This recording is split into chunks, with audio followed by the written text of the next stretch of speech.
Tengok viral kat TikTok apa tu. Kat sosmed hak ni lah. Ni Assalamualaikum warahmatullahi wabarakatuh. Alhamdulillah. Kita berada di Pekan Betung noh. Macam mana pekan dia ni, dia berjarak dalam lebih kurang 15 km daripada Pangkalan Hulu Perak noh. Jadi kita cross border Ni pekan yang pertama lah bila kita jumpa noh masuk Thailand ni. Yang mana kalau barang-barang basah memang orang akan cari kat sini lah pasal dia ni. Memang dia ada banyak tingkat juga pasal dia ni noh. Kalau nak cari barang basah ataupun barang kering memang sesuai lah kawasan ni kalau di kawasan Betung ni noh. Betul-betul depan pintu pasar dia ni. Kat sinilah nak cari kereta sewa kalau kita nak buat perjalanan ke mana-mana noh. Pak Kerapau. Rupanya Pak Kerapau tu adalah jenis daun selasih.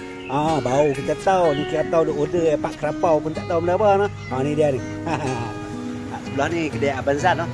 Abang Zat. Memang selalu kalau bikers memang main.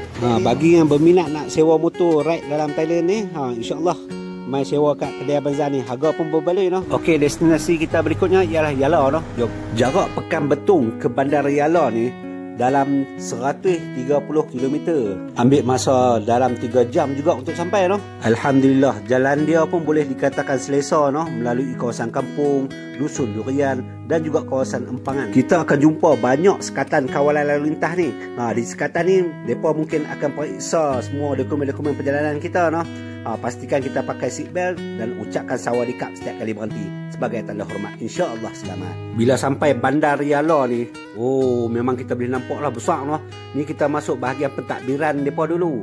Nampak dia ada 2-3 robot juga noh, besar-besar kat sini. Ni semua bangunan-bangunan kerajaan lah sekeliling ni. Bila dah sampai sini, kita nak cari hotel yang berdekatan dengan stesen kereta api Yala. Alhamdulillah, bilik hotel yang kita dapat ni dengan harga 550 baht.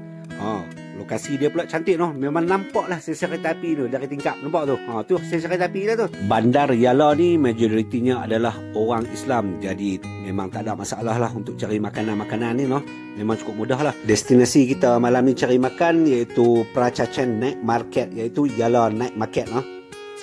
Dekat sini kita boleh dapati banyak jenis makanan yang rare-rare yang ada yang kita tak biasa tengok pada noh. Memang boleh pilih lah macam-macam kat sini. Meriah malam-malam kat sini. Cuma bab pembayaran saja kita disarankan untuk guna cash noh. Sebab kat sini orang macam kita ni tak support touch and go. Kalau bab bahasa pula, insya-Allah jangan risau. Semua kat sini berbahasa Melayu noh. Harga dia pun memang berpatutan. InsyaAllah sampai budak sekolah pun support main penuh malam-malam.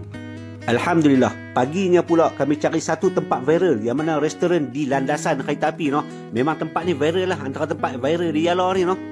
Tengok viral kat TikTok apa tu. Kat sosmed hak ni lah. Ni bahagian pasar pagi sebelah seberang tu, pasar pagi tu. Ni tempat makan-makan dia ni. Betul-betul duduk jalan kereta api tu, Pak. Tu dia.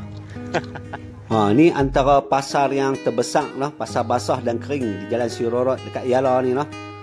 Memang banyak lah kita boleh jumpa macam-macam kat sini. Kira macam old school juga kat sini, nampak tak tu?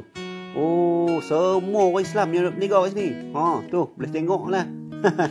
Memang rambang mata lah bila tengok banyak macam-macam jenis makanan ada kat sini. Macam-macam jenis kuih ada tu.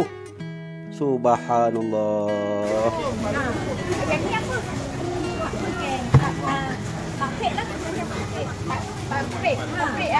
Kalau untuk hari ke kita masak dengan ayam tu ada tak? Masak dengan ayam. Bulan. Ni, yang ni. Alhamdulillah, kemudian kita makan di salah sebuah restoran di berhadapan dengan sekolah Haji Harun noh. Ustaz Harun. Kat sini pun boleh tahan juga noh. Macam-macam juga makanan yang ada ni. Memang kuih muih dia melimpah-limpah.